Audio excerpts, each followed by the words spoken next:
Angbanti Tisaranena saha Atthanga samanagatam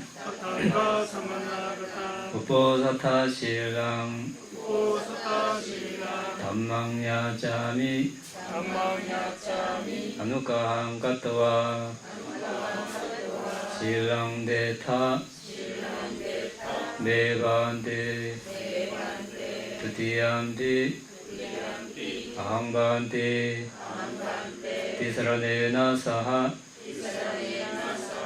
Atthanga samanagatam Uposatha silang Dhammang yacami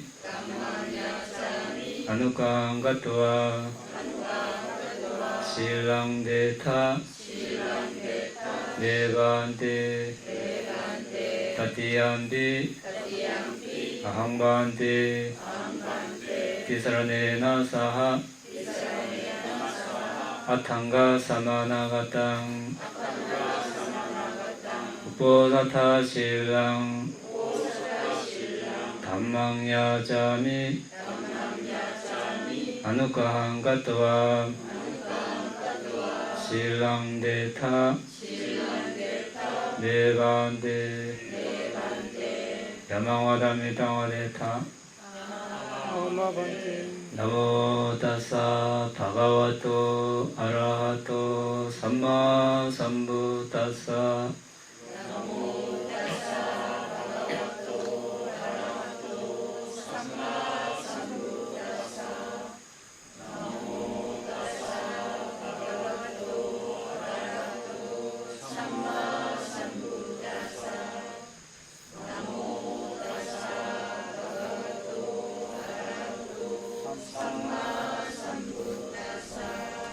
부ddhaṃ saranam gacchāmi dhammam saranam gacchāmi sangham saranam gacchāmi tutiyampi buddhaṃ saranam gacchāmi Tutiyampi dhammam saranam gacchāmi Tutiyampi sangham saranam gacchāmi Tatiyampi buddhaṃ saranam gacchāmi Tatiyampi dhammam saranam gacchāmi Tatiyampi sangham saranam gacchāmi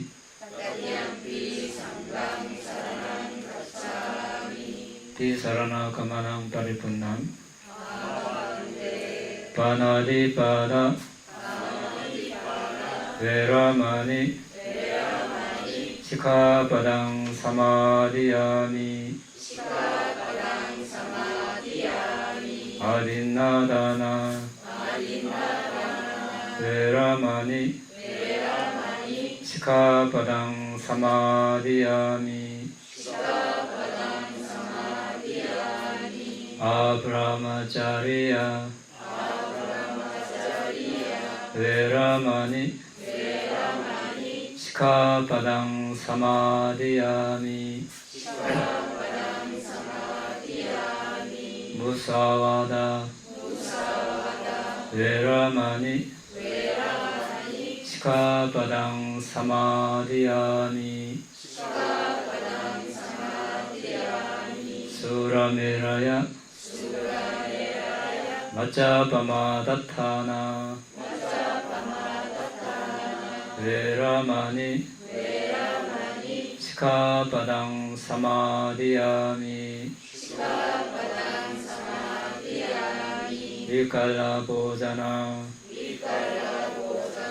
Veramani Sikkhapadang samadhiyami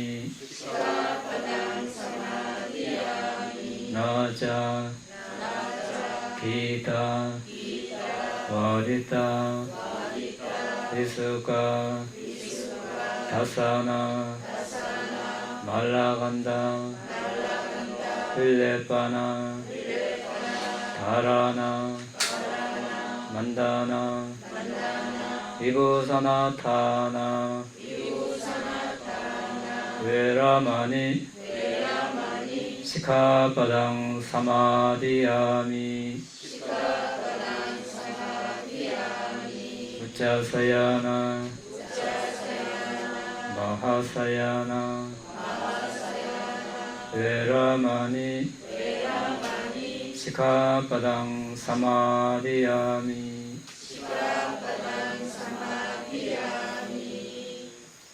디사라네나 사하 아탕가 사마나와땅 우포사타 실랑 담망사두깡 가투와 아빠마데나 삼바데타.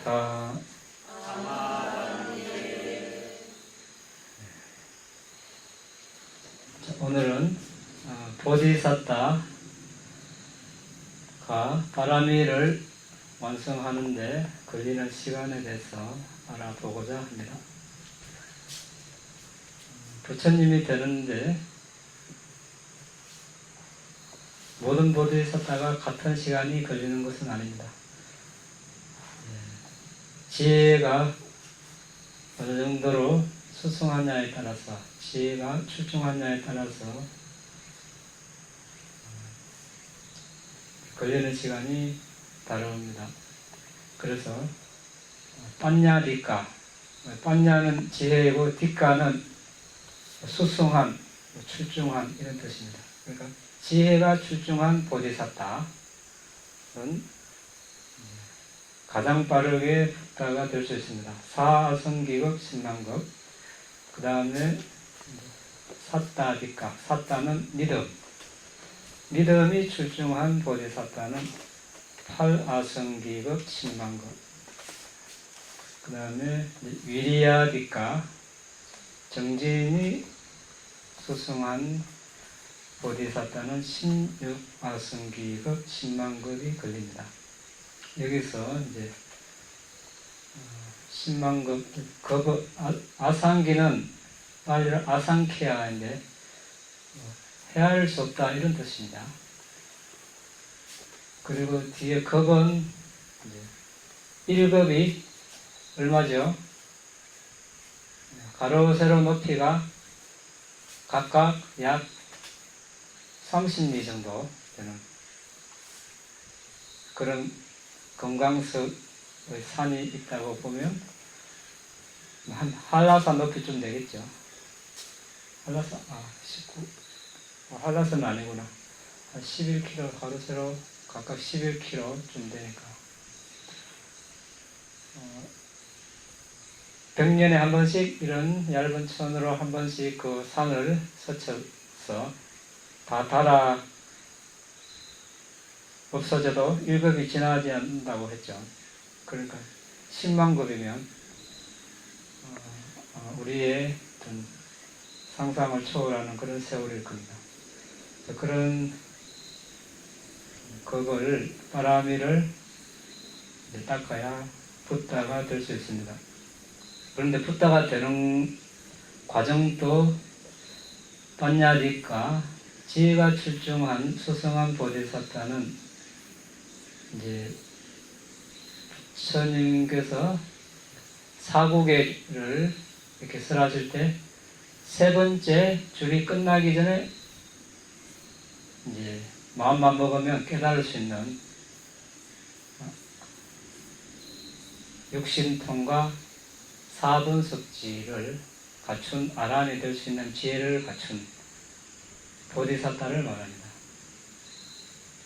사타디까, 믿음이 수승한 보디사타는 이제 사구계 중에 네 번째 개성이 끝나기 전에 이제 마음만 먹으면 육신통과 사분석지를 갖춘 아란이 될 수 있는 지혜를 갖춘 그런 보디사타입니다.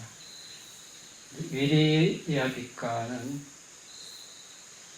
정진이 수승한 보디사타는 네 번째 개성이 끝나면 육신통과 사분석지를 갖춘 그런 아란이 될 수 있는 그런 지혜를 지닌 보디사타가 되겠습니다. 그래서 판야비카 보디사타, 지혜가 수승한 보디사타는 다른 말로 우까띠딴유 이렇게 이야기하죠. 우까띠딴유 보디사타, 간략한 가르침으로 아는 보디사타를 말합니다. 그 다음에 사타비카, 믿음이 수승한 보디사타는 윗바찌딴유 보디사타 이렇게 이야기합니다. 자세한 설명으로 아는 보디사타. 그 다음에 정진이 수승한 보디사타, 위리야디카는 네야 보디사타, 인도되어져야 할 보디사타 이렇게 이야기합니다.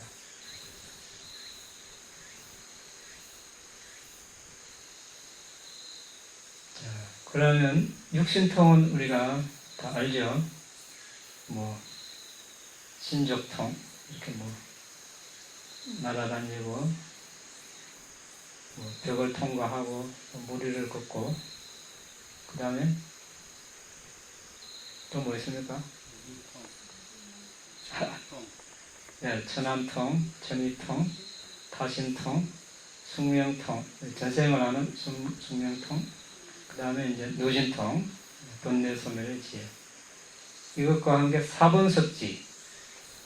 사분석지 우리 책 한번 나눠주죠. 203쪽. 의미 분석지, 2번 법 분석지, 3 언어 분석, 언어 표현 분석지, 4 지혜의 종류에 대한 분석지 이렇게 되어 있습니다. 1번 의미 분석지는 다양한 뜻과 서로 다른 결과를 식별력을 갖고 통찰력을 갖고 아는 지혜 이렇게 이야기하는데 즉 결과에 대해서 아는 겁니다. 어떤 것이 원인이 있고 그 원인에 따라서 나타난 결과에 대해서 아는 겁니다. 그래서 우리가 책에는 고성제에 해당된다고 해놨습니다. 왜? 우리가 이번 생에 태어났을 때 어머니 뱃속에 처음 태어났을 때 정신물질이 생겨나죠. 하나의 결과물로서 전생에 행한 업의 결과물로서 어머니 뱃속에 임신이 되는 첫 시점에 재생연결식이라는 것은 과거의 마음이죠. 과거의 마음이라는 것은 원인이 현재 있지 않고 원인이 과거에 있습니다. 그래서 이번 생의 결과로서 받는 그런 정신이죠. 식이 있다는 것은 마음부수가 있다는 것입니다. 재생연결식과 더불어서 거기에 이제 접촉, 느낌, 지각 이런 마음부수가 함께 있습니다. 지혜와 기쁨이 있으면 33가지 마음부수가 따라 붙을 것이고 지혜나 기쁨 둘 중에 하나만 있으면 33가지, 둘 다 없으면 32가지 마음부수가 있겠죠. 자, 그와 더불어서 신장 10원소 물질, 성 10원소 물질, 몸 10원소 물질이 같이 생겨납니다. 이것은 업에서 생긴 물질이죠. 업에서 생긴 물질은 역시 원인이 현재 있지 않고 과거에 있죠. 일단 과거는 이제 적어놓고 지금 이야기하는 것은 결과에 대해서, 결과의 정신물질에 대해서 지금 이야기하고 있습니다. 그래서 의미 분석지는 여기서 조건에 의지하는 법, 즉 원인에 대한 결과에 대해서 이야기하고 있습니다. 또 결과라면 무엇입니까? 우리가 비파사나 수행을 열심히 해서 통찰지가 무르익으면 도지혜가 일어나죠. 도지혜가 일어남으로써 그 결과로서 과가 일어납니다. 네. 그래서 이제 니바나도 여기서 이제 의미 분석지에 포함된다고 할 수 있습니다. 그리고 더 나아가서 과보의 마음과 마음부수, 원인 있는 없는 자격만 하는 마음과 마음부수, 이것은 이제 참고로만 우리 짚고 넘어가겠습니다. 오늘은 이야기하지 않고 이런 것이 있다고만 알고 넘어가겠습니다. 어쨌든 결과라는 것, 1번은 의미 분석지는 결과에 대한 어떤 지혜. 그래서 부탁에서는 성불하시자마자 이런 지혜를 부여받았습니다. 이제 부탁에서는 일체지를 갖추셨으니까 사학도의 존재, 인간, 천상, 범천의 모든 그 과거의 마음과 마음부수 또한 다 아십니다. 2번은 이제 법분석지라고 되어 있는데, 여기서는 결과를 만드는 원인을 이야기합니다. 네 가지 고귀한 도를 이야기하고, 또 결과를 만드는 원인은, 자, 결과가 아까 우리 어머니 뱃속에 처음 태어날 때 정신물질이 결과라 했습니다. 그러면 그 원인은 뭡니까? 전생의 어느 한 시점에서 일으킨 업이죠. 업이라는 것은 거기에 어떤 의도가 있습니다. 자, 이때는 인간이나 천상에 났으면 그때 선한 어떤 마음부수가 일어났을 것입니다. 그런데 사학도에 태어난 존재라면 불선한 마음부수가 있겠죠. 뭐 동물로 난다든지 지역에 난다든지 악이 이렇게 나면 전생에 악업을 지은 것이 원인이 되고 현생에 어떤 사학도의 삶을 살고 있을 것입니다. 이 원인에 대한 지혜를 말합니다. 전번에 우리 이야기했죠? 어떻게 해야겠습니까? 이 책에 한번 263. 거기 한 여성 수행자가 식별한 거 나오죠? 중간쯤에. 전생 식별하니까 빅구에게 과일 공양한 여인의 업을 보았다고 되어 있습니다. 그래서 4대 식별을 하고 정신물질을 조사하니까 아주 가난하고 교육받지 못한 시골 사람으로 자신의 괴로운 처지를 생각하고 대도시의 교육받은 여성의 삶을 희망하면서 공양을 올렸습니다. 여기서 무명은 그런 여성이 대도시 교육받은 여성이 정말 존재한다고 잘못 생각하는 것, 이것이 무명이고, 교육받은 여성의 삶을 원하고 갈망하는 것이 가래이고, 교육받은 여성의 삶을 애착함이 취착이고, 비구에게 과일 공양하는 선한 행위가 의도적 형성, 상카라이고, 업은 그 업력, 이 상카라가 이제 업이죠. 이것이 지금 여기서 말하는 이제 원인입니다. 원인을 지었죠. 여기서 업력은 그런 원인을 지을 때 이것이 하나의 다음 생을 일으키는 생산업이기 때문에 아주 강력한 업력을 남깁니다. 어떤 정신적인 행위를 할 때 여기서 엄청난 어떤 업력이 생깁니다. 그 업은 사라지지만 그 이면에 업력을 남기는 거죠. 그래서 그 업력이 쭉 이렇게 잠재되어 있다가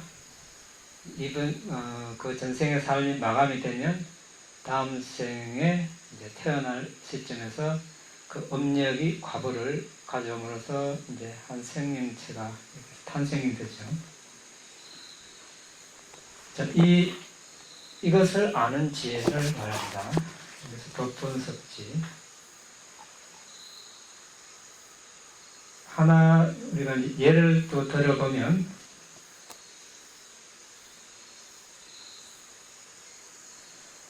부처님 당시에 수바라는 학생이 있었습니다. 바람은 아버지가 돌아가셨는데 아버지 이름이 또데야죠.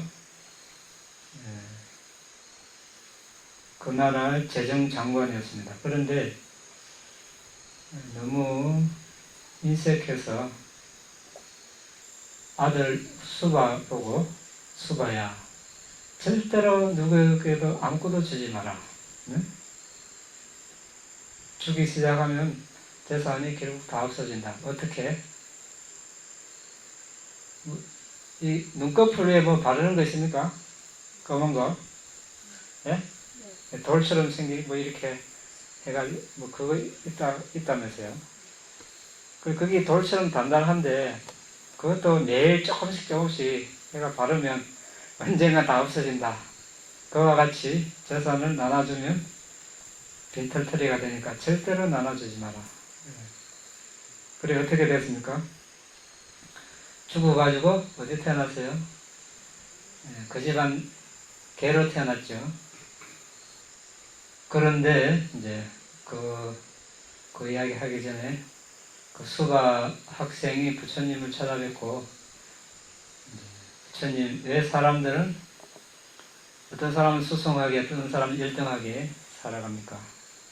어떤 사람은 수명이 짧고 길고, 어떤 사람은 아프고 건강하고, 어떤 사람은 추하고 아름답고, 어떤 사람은 영향력이 있고 영향력이 없고, 어떤 사람은 가난하고 부자고, 또 어떤 사람은 가문이 낮은 태생, 어떤 사람은 가문이 높은 태생, 어떤 사람은 어리석고 어떤 사람은 지혜롭게 살아갑니까? 이런 질문을 하니까 부처님께서 말씀을 하십니다.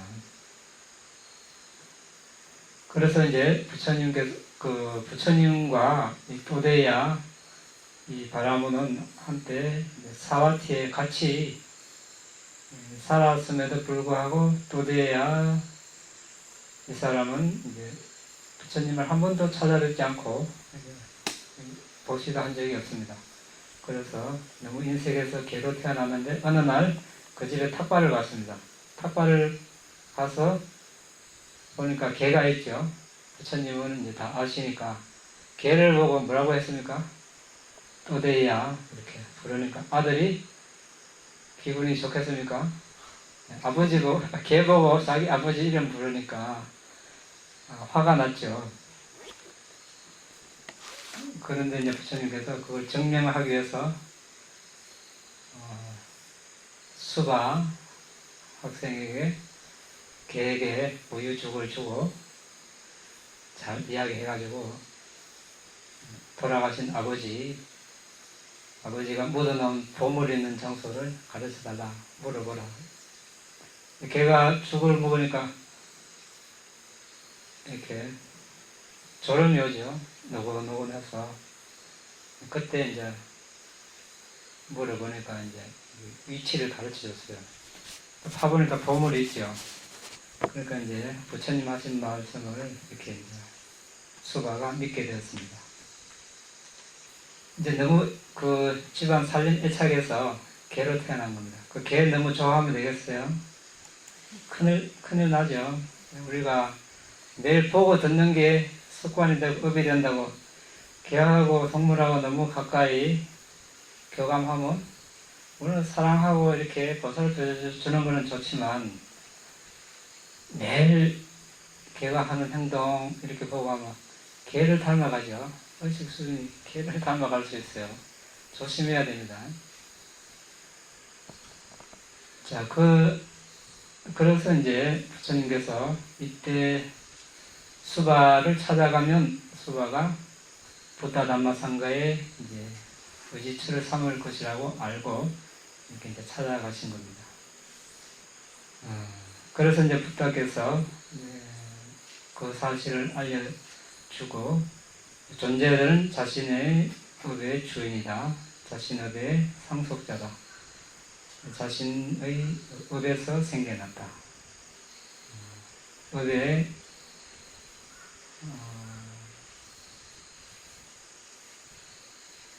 귀속이 되어 있다. 이런 식으로 이제 말씀을 하셨습니다.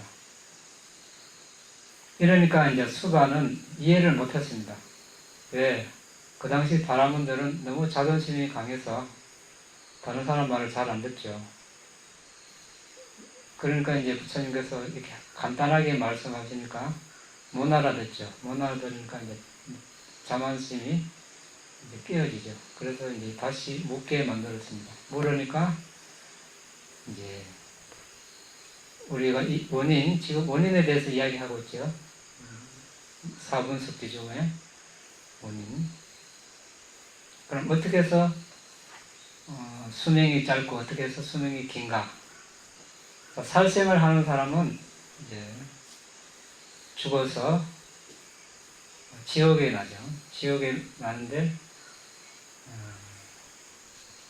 지옥에 나서 업을 다하고 다시 인간으로 나면 명이 짧아지는 겁니다. 명대로 못 살고 죽는 거죠. 그러면 살생을 삼가는 사람은 천상에 나죠. 천상에 안 나고 인간으로 나면 장수를 하게 되는 겁니다. 자, 이런 원인과 결과에 대해서 부처님께서 다 아시는 겁니다. 그럼 어떤 사람은 살아가는데 아프게, 평생 아프게 살아가고, 어떤 사람은 건강하게 살아갑니다. 어떤 사람이 아프게 살아갑니까? 다른 사람을 괴롭힌 사람, 고문하고 학대한 사람은 지옥에 나죠. 지옥에 나서 업을 다해서 인간으로 돌아와도 이제 병약하게 살아갑니다. 다른 사람을 괴롭히지 않고 고문하지 않는 사람은 이제 어떻습니까? 건강하게 천상에 나고, 천상에 나지 않으면 인간으로 나면 건강하게 살아갑니다. 자, 그 다음에 어떤 사람은 좀 흉하게, 어떤 사람은 아름답게, 어떤 사람이 흉하게 살아갑니까? 태어납니까? 화내고 성질 부리고 짜증내고 지옥에 나죠. 지옥의 업을 다해서 인간으로 나면 추하게, 흉하게 태어납니다. 그렇지 않고 화내지 않고 짜증내지 않고 이런 사람은 천상에 나겠죠. 천상에 나지 않고 인간으로 나면 아름다운 모습으로 태어날 겁니다. 자, 어떤 사람은 영향력이 있고 영향력이 없습니다. 자, 질투하는 사람은 이제 영향력이 없습니다. 지옥에 나고, 지옥에 나서 업이 다하면 인간으로 나지만 영향력이 없습니다. 그렇지 않고 다른 사람이 좋은 일을 하고 잘 되면, 더불어 기뻐해주면 천상에 나고, 천상에 나지 않고 인간으로 나면 다루는 사람이 많고 영향력이 많습니다. 자, 어떤 사람은 가난하고 어떤 사람은 부자. 자, 보시를 하고 그 남의 재산을 잘 보호해준 사람은 천상에 나겠죠. 인간으로 나면 부유한 삶을 삽니다. 그렇지 않고 인색하면 지옥이나 아기로 태어나겠죠. 인간으로 다시 태어나도 이제 가난하게 살아갑니다. 자, 어떤 사람은 태생이 낮은 가문, 어떤 사람은 높은 가문에 태어납니다. 낮은 가문에 태어나는 사람, 고집스럽고 자만심이 강하고 자, 연장자나 공경해야 할 분이 있는데도 자리에 일어나지 않고 자리를 양보하지 않고 길을 비켜주지 않고 공손한 태도를 하지 않고 무례하게 대하고 이런 사람은 이제 죽어서 지옥에 가겠죠. 지옥에 업을 다하고 인간으로 태어나도 노예나 이런 가문에 태어나겠죠. 거지나. 그렇지 않고 연장자나 공경해야 할 분이 있으면 자리에 일어나고 자리를 양보하고 길을 비켜주고 공손하게 이렇게 해야 할 도리를 다하면 높은 가문에 태어나겠죠. 또 천상에 날 수 있고. 어떤 사람은 어리석게, 어떤 사람은 지혜롭게 태어납니다. 어떤 사람이 어리석게 태어납니까? 어리석은 사람입니까? 묻지 않는 사람, 질문하지 않는 사람.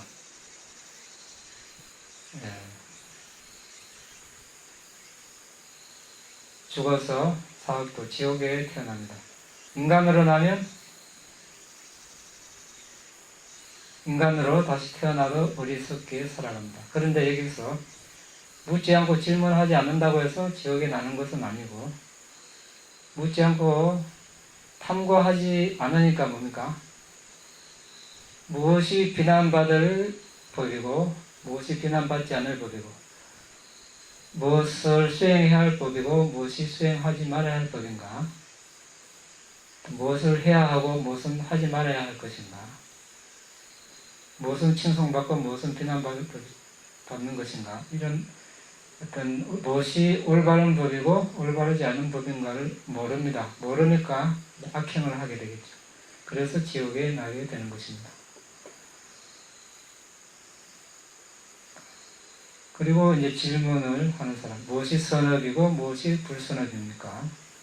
무엇이 비난받을 법이고 무엇이 비난받지 않는 법입니까? 무엇을 수행해야 할 법이고 무엇이 수행해야 할 법이고 무엇이 수행하지 말아야 할 법입니까?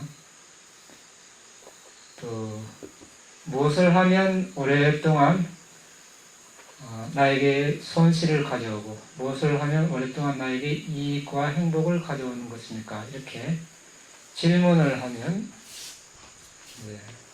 천상에 나고, 인간으로 나면 지혜로운 사람이 되겠습니다.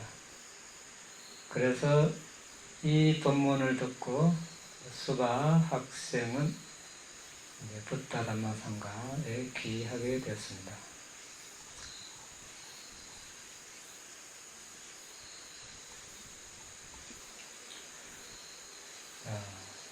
또 세 번째, 언어 표현 분석지. 이것은 그 당시 이제 마가디어, 부처님 당시에 인도 사람들이 사용했던 마가다어, 요즘 우리가 이제 빨리로 알려져 있습니다. 언어에 대한 알미 되겠습니다. 빨리는 남성, 여성, 중성 이렇게 있죠. 한글은 남성, 여성만 있지만, 그러니까 남성에게만 전적으로 사용되는 단어가 있고 여성에게만 전적으로 사용되는 단어가 있고, 또 그게 여러 가지 격변화가 일어나죠. 이런 것들에 대해서 완벽하게 안다는 것입니다. 그 언어 표현 지혜로서 이제 이 가르침을 잘 풀어내는 그런 지혜를 말합니다. 그리고 네 번째는 앞에 세 가지를 세 가지 분석지를 다 잘 아는 그런 지혜를 말합니다. 그런데 이 4분석지를 정득하는 5 원인이 그 밑에 있죠. 1번은 성취, 현 붓다 제세시에 아라한 도과나 다른 도과 중에 하나를 정득해야 하는 것. 이것은 이번 생의 이제 결과이고, 2, 3, 4, 5번은 전생의 원인이 되겠습니다. 경전 통달, 이전부터 제사시에 경전을 배웠고 들음, 법에 대한 설명을 주의 깊고 존경스럽게 들었습니다. 법을 결코 부주의하게 듣지 않았습니다. 네 번째 질문. 3장을 공부할 때 3장의 뜻을 분명하게 알기 위해서 주석서의 어려운 구절과 해설을 토론하는 것. 그리고 이전의 노력. 이전부터 제세시 사마타 이빠사나를 상카라에 대한 평정지혜까지 수행하는 것. 아난다 존자는 빠드무타라 부타 제세시에 그런 바람이를 쌓았죠. 그래서 부처님, 석가모니 부처님 당대에 이제 예루자가 되면서 이런 사화 분석지를 얻게 되었습니다. 첫 우왕거 석 달 동안에 그렇게 되었습니다. 여기에 대한 더 많은 예나 좀 더 상세한 설명 우리가 다음에 시간을 내서 별도로 이야기하도록 하겠습니다. 오늘 다 이야기하면 시간이 많이 걸릴 것 같습니다. 자, 그 다음에 이제 보디사타는 바라미를 샀습니다. 그런데 그날 더 많이 한다고 해서 보시를 더 많이 한다고 해서 빨리 붓다가 되고 그런 일은 일어나지 않는다는 겁니다. 자, 예를 들어서 여기 벼 있죠, 벼. 벼는 일정한 기간을 지나야 꽃 피고 씨를 맺고 익지, 물을 주는 등 최상의 노력을 더 많이 기울여도 자연적으로 꽃 피고 씨를 맺고 익는 기간보다 이른 날짜에 수확을 할 수 없습니다. 같은 식으로 모든 유형의 보디사타도 바람이 희생, 선행을 충족시키기 위해서 매일 더 많은 노력을 해도 바람이를 충족하도록 할당된 시간을 채우기 전에 붓다가 될 수 없습니다. 그들의 지혜는 아직 무르익지 않았고 붓다를 만드는 요소가 아직 채워지지 않았기 때문입니다. 자, 이 말씀은 많은 것을 내포하고 있습니다. 우리가 수행을 할 때도 좀 들숨날숨 들숨날숨에 대한 알아차림 수행을 하는데 우리도 적용해 볼 수 있습니다. 자, 농부는 농사를 어떻게 했습니까? 벼농사를. 자, 가을에 일단 추수하면 씨나락 알죠? 다음 해에 프릴 나락 그 벽시를 이렇게 좋은 벽시를 이렇게 따로 모아 놓죠. 모아가지고 이제 뒤주에 이렇게 놔놨다가 다음 해에 이제 봄이 되면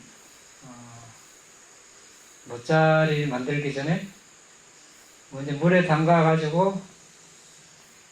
놓으면은 이렇게 쭉정이나 뜨죠. 깔아놓는 벽시 가지고 이제 모짜리 만들어 이렇게 뿌리죠. 뿌리면 이제 모가 자라서 그걸 이제 뽑아서 바늘 묶어서 모내기를 합니다. 모내기를 해놓고 어떻게 합니까? 빨리 자라고 당깁니까?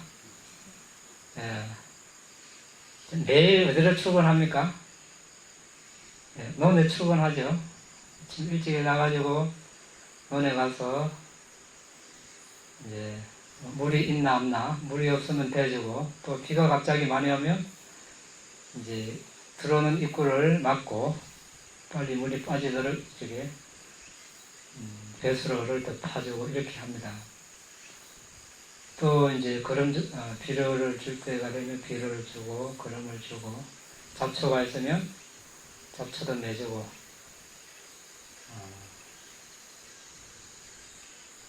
그 모내기 해놓고 당장 살박을 기대하지 않죠? 맞습니까? 예.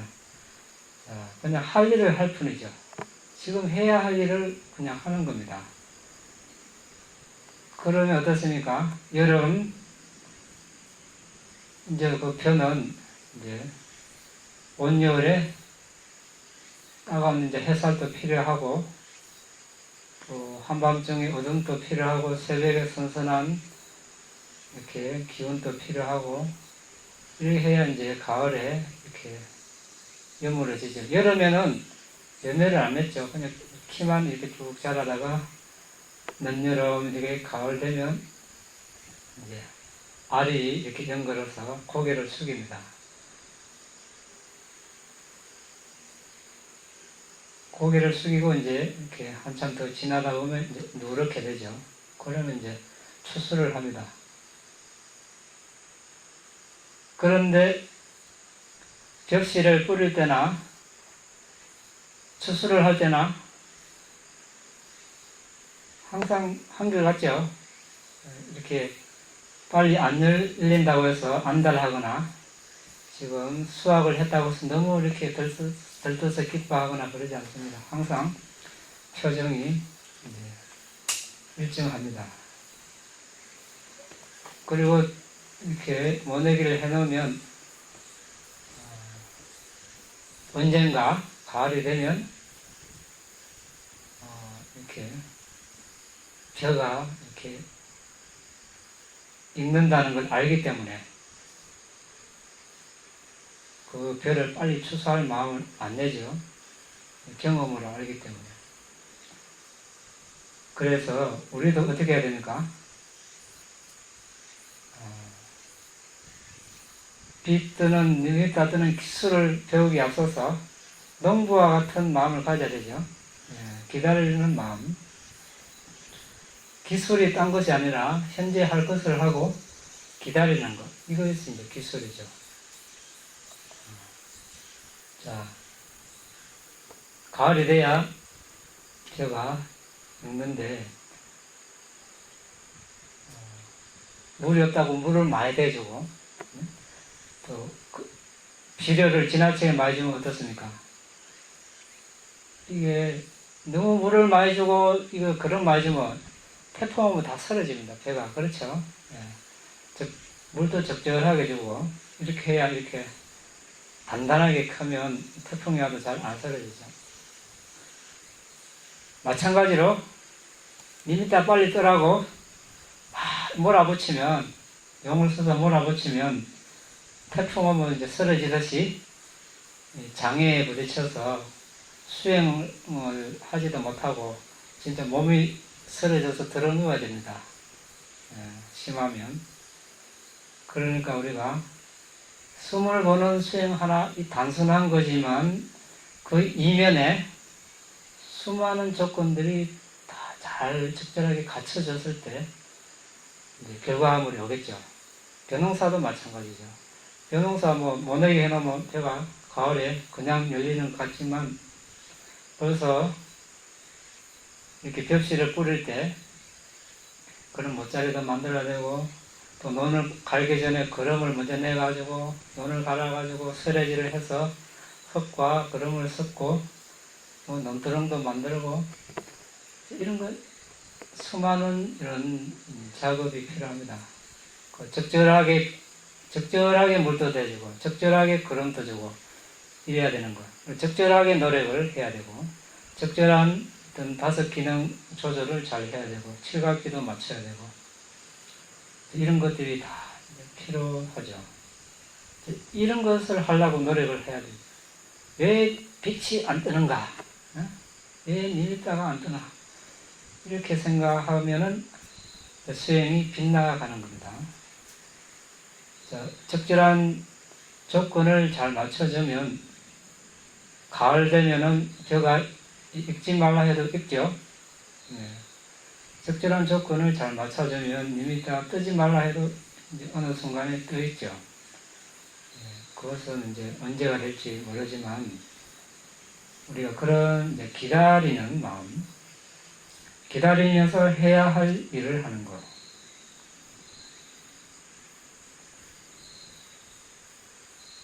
이런 마음이 좀 필요한 것 같습니다.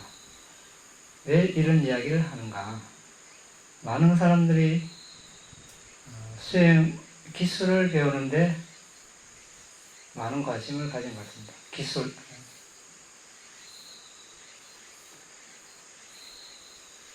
우리가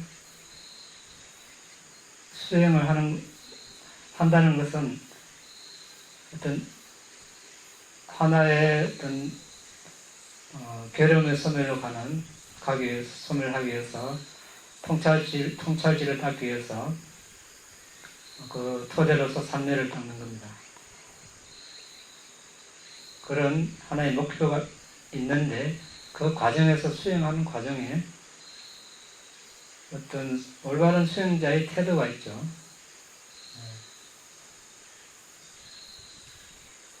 이제 하다가 장애가 나타나면 장애를 극복하려고 노력하고, 어떤 기능이 지나치면 그것을 좀 늦추고, 부족하면 그것을 북돋우고, 이렇게 하면서 어떤 거친 본뇌들을 이제 좀 잠재워 가는 과정이죠. 그렇게 하면서 우리가 어떻게 됩니까? 성숙해 가는 겁니다. 그 과정에 단지 어떤 하나의 수행하는 기술을 배우는 것이 아니라 전체적으로 어떤 마음의 훈련을 하는 거죠. 마음의 훈련을 한다는 것은 하나의 대상에 계속 머물러 있는 훈련을 합니다. 하나의 대상에 계속 머물러 있는 훈련을 잘 하기 위해서는 그런 장애들을 잘 극복해야 되고, 기능들의 균형을 잘 맞춰야 하는 것입니다. 그런 것을 우리가 열심히 하면 되는 거죠. 결과에 대한 기대는 접어놓고, 이렇게 했을 때 우리가 올바른 태도라고 할 수 있습니다. 그래서 오늘부터는 지금 물을 대줄 시기인가, 걸음을 줄 시기인가, 김을 매줄 때인가, 이것만 생각하십시오. 들숨 날숨을 알아차림하는데 장애가 무엇인가, 어떤 장애가 지나친가, 어떤 기능이 넘치고 어떤 기능이 모자라는가, 이런 걸 살피면서 부족한 것을 메꿔가고 남는 것을, 넘치는 것을 이제 줄이면서 들숨 날숨에 알아차림을 하면 되겠습니다.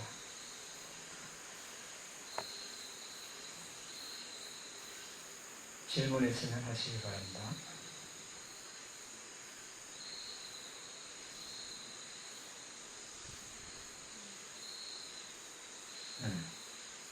이mit자가 뜨기 전에 깔라빠가 보이는 경우도 있어요?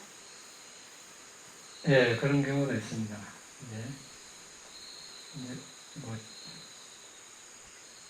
전생 수행과 관련이 있겠죠. 그런데 사마타 하는 과정에서 깔라빠가 보이면 그렇게 보이는 자체는 나쁜 건 아니죠. 과거의 어떤 수행력으로 그렇게 보일 수 있는데, 그런데 사마타를 하는 데는 이제 지장이 있을 수 있죠. 왜냐하면 이 사마타 대상은 하나이고, 또 하나의 이제 고정된 그런 대상인데, 깔라빠가 보이면 이게 빠른 속도로 일어나다 사라지기 때문에 아주 순식간에 잠깐 보였다가 없어져요. 네, 그렇기 때문에 이제 마음이 고요함을 유지하기가 힘들죠. 그 변화에 계속 반응을 하니까. 그래서 그때는 만약에 이제 니미타를 보는 과정이면 하나의 니미타 전체로서 빛이라는 그런 개념으로 계속 보면 되고, 아직 그런 빛을 보는 단계가 아니면 그냥 무시하고 숨을 보면 됩니다. 이것이 우리가 뭡니까? 수행을 하는 것이 훈련하는 거죠. 마음 훈련. 현재 대상에 오랫동안 잘 머물러 있는 훈련을 하는 겁니다. 그럼 현재 대상이 아니면 그것을 무시할 줄 아는 거. 이것이 이제 훈련하는 거죠.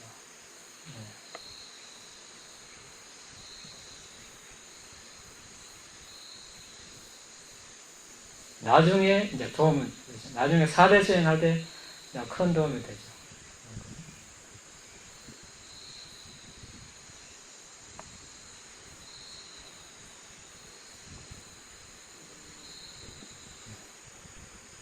감명하는 사람들은 뭐 죽이서 그렇고 다른 이유는 없습니까? 어떤 거? 감명, 빨리 죽는 사람. 아, 그 초기 경련이 그럴 때가 있는데 다른 이유는 없습니다. 감명. 근데 최근에 뭐 60세는 옛날에 60세는 농민인데 지금 최근에 60세는 감명이라고 표현할 수 있을 것 같은데 왜 해석을 어느 쪽으로 감명하는지 몰라가지고. 주 원인은 이제 살생업이죠.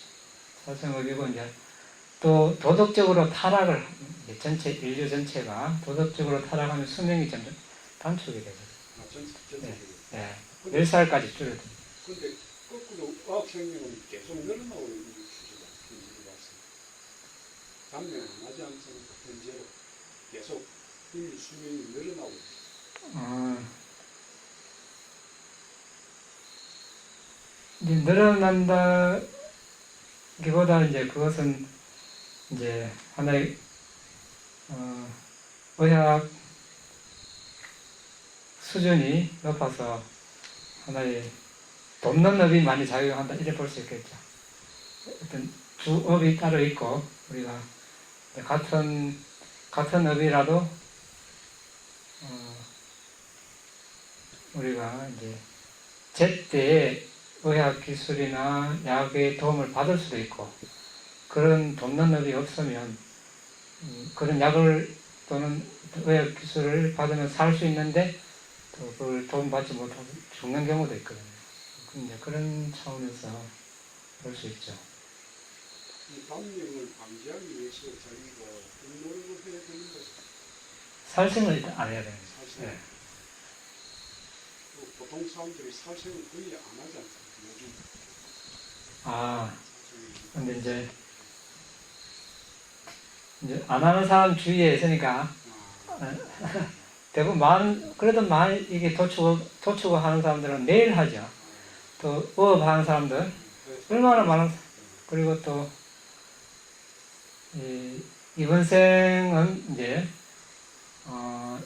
일이 분업이 돼가지고 하는 사람은 계속 주로 하고 안 하는 사람은 안 할 수 있는데 이 분업이 되기 전에 어떻습니까? 옛날에는 다 각 집안에서 다 해결해야 되기 때문에 그러니까 전생을 통해서 안 한 사람이 없겠죠. 오랜 윤회를 다 이렇게 본다면 그래서 전생에 그런 업이 없는 사람이 없습니다. 그래서 그 업이 무르익으면 언젠가 또 그 과거를 받다 보면은 이제 단명하기도 하고. 눈의 세계에서 봐서는 지가 어느 시점에 살생을 많이 했던 거예요. 그 전생 우리가 못 봤어요. 예, 그렇죠. 그래서 예.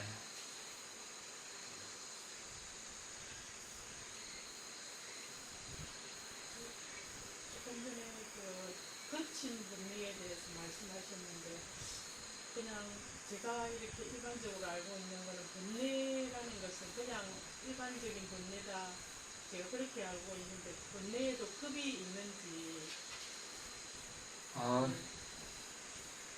예를 들어서 이제 우리 예류자가 되면 성인의 첫 번째 단계 유신견, 자신의 정신물질이 내 것이다, 나의 자아다 이런 식으로 아는 거죠. 이런 번뇌 없어지고 붓다 담마 상가, 업과 업의 결과에 대한 법칙 이런 데 대해서 의심이 없어지고 그릇된 수행에 대한 집착이 없어집니다. 여기서 그릇된 수행은 개처럼 소처럼 생각하고 먹고 행동하면 어떤 수행의 성취를 할 수 있다. 그런 이제 믿음이죠.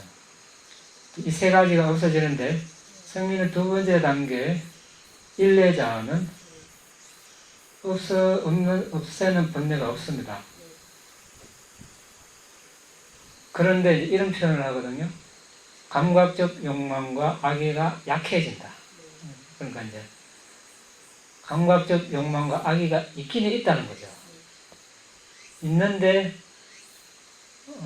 사업도에 떨어질 정도로 그렇게 심각한 그 번뇌가 아니라 이런 뜻입니다. 그러니까 그 정도의 차이가 있다는 거죠. 같은 번뇌라도. 그럼 이제 불환자는 감각적 욕망, 악의 이 두 개가 더 이제 없어지죠. 앞에 세 가지 다 하고. 이런 식으로 이제 그 정도의 차이가 있다는 거죠.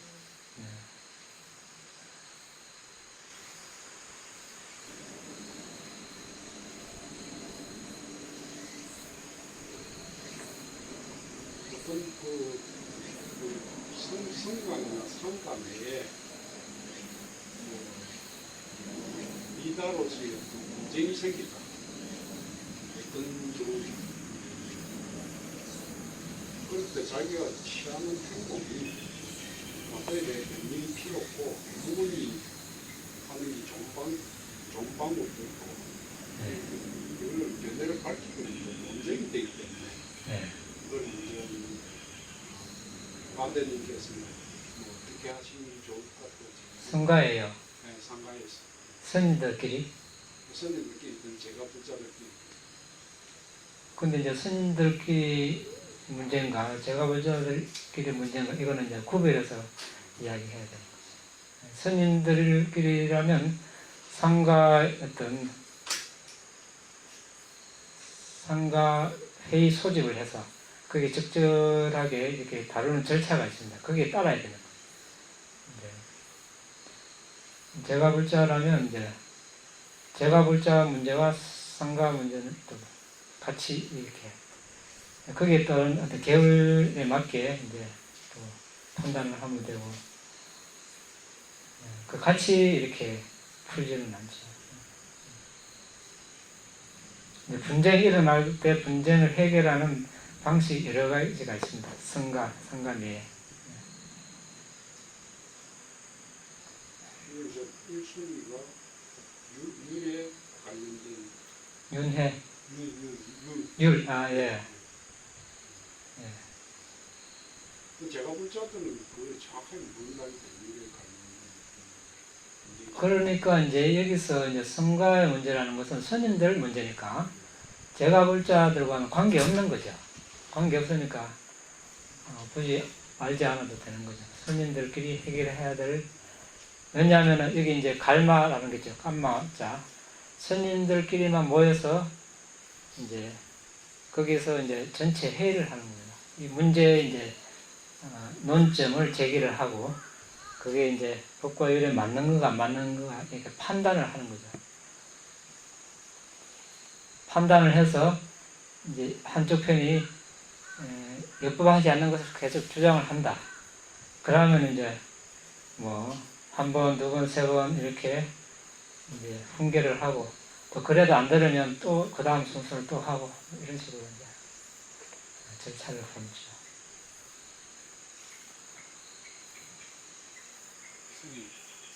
아까 중에 마음부수 설명할 때 32가지, 33가지, 34가지 말씀하시는데 네. 만약에 32가지를 가지고 있다면 사람마다 다 틀리겠지만 32가지를 가지고 있다면 이번 생에 과도죄를 어떻게 될지 힘들다고 봐야죠. 힘든다고 해요.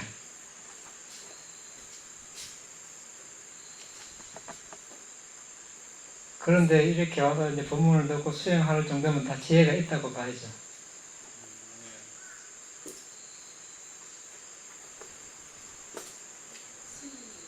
요즘에 저기 뭐지 살생 이야기겠지만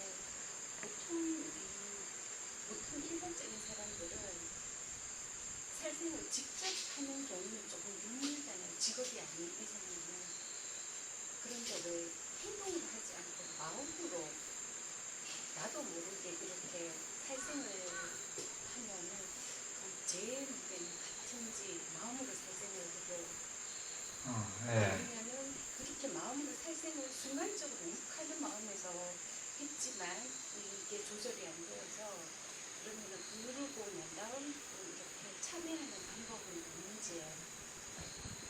살생이 성립되려면 앞에 있는 대상이 살아있는 생명체이고 앞에 있어야 되죠.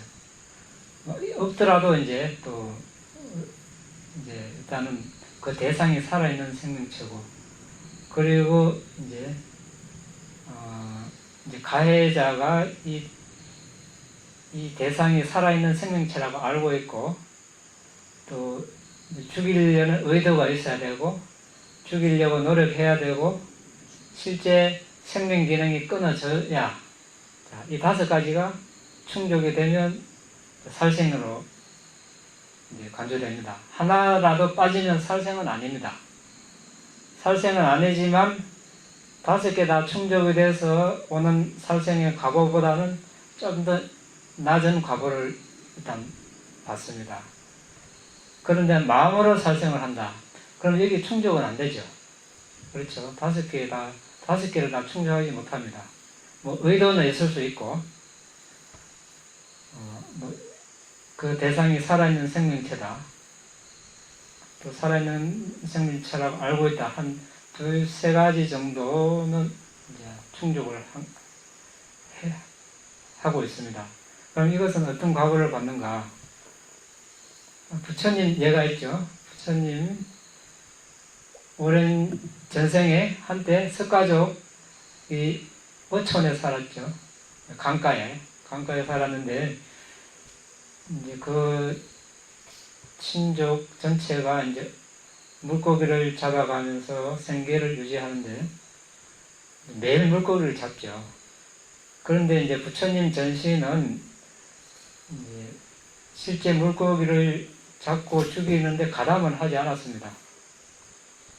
그런데 마음으로 다른 친척들이 물고기를 죽이는 것을 보고 기쁨을 일으켰습니다. 자, 이러니까 그 과보로 부처님이 된 마지막 생에 어떻게 됐습니까?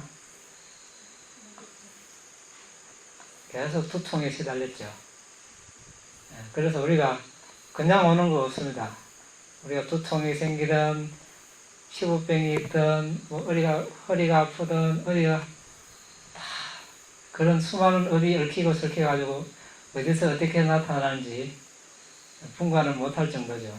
그래서 이제 마음으로 이렇게 법을 짓는 것, 완전한 그런 범계는 아니지만 그에 합당한 이제 과보는 오는 거죠. 그래서 우리가 어떻습니까? 훈련되지 않은 마음보다 더 위험한 다른 하나를 알지 못한다. 부처님께서 이렇게 말씀하셨죠. 훈련된 마음보다 더 유익함을 가져오는 다른 하나를 알지 못한다. 그러니까 마음을 훈련하면 이제 그런 생각도 제어를 할 수 있고 해로운 업을 짓지 않을 수 있습니다. 그래서 우리가 수행을 해야 하는 이유가 여기 있죠. 그렇지 않으면 밖에 나가면 어떻습니까? 여러 가지 상황이 벌어질 때마다 거기에 반응하다 보면 욕심도 일어나고 화도 나고 어리석음도 일어나고 질투, 인색, 자만 막 이제 일어나죠. 그러면 마음이 훈련되어 있지 않으면 마구마구 이제 불선업을 지으면, 자, 몸으로 말로 마음으로 한 행위는 사라지지만 업력이 남습니다. 어떻게? 그림자처럼 따라다니죠. 우리 이 몸 입고 있는 옷, 재산, 자동차, 토지, 죽고 나면 따라오지 않지만 업력은 그렇게 따라옵니다. 그 다음 생에 태어나도 그 생에는 그런 행위를 안 했지만 여러 가지 불순한 과보가 나타나니까 괴롭죠. 뭐 하소연해봐야 아무도 해결해 줄 사람이 없습니다. 왜? 자신의 업이니까. 그래서 부처님께서 태어남이 괴로움이다 이렇게 말씀하셨죠. 빨리 이제 벗어나야 되는 거죠. 안 그러면 해결책이 없습니다. 그렇다면 벗어나기 전까지 어쨌든 살아야 되는데 언제 벗어날지 알 수가 없고 어떻게 해야 됩니까? 수행을 해서 마음 훈련을 해야 됩니다. 훈련하지 않으면 계속 불순한 해로운 재산을 계속 이제 쌓아서 이제 다음 순간에 짊어지고 가게 되는 거죠. 그래서 마냥 웃고만 있을 수 없는 그런 삶입니다. 그렇죠?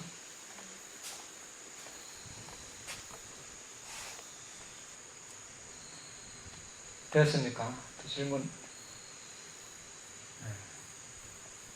없으면 공덕을 나누겠습니다. 이당매 분양 아사와카야 와강호투 이당매 분양 니바나사 파짜요호투 마마 분야가강 사바사타낭 가제니 대사레 내상앙 분야가강 나반두 나의 이 공덕으로 번뇌를 소멸할 수 있기를 나의 이 공덕으로 니파나를 성취할 수 있기를 나의 이 공덕을 모든 존재들과 함께 나눕니다. 모든 존재들도 나와 똑같이 이 공덕을 나눠 가질 수 있기를 기원합니다.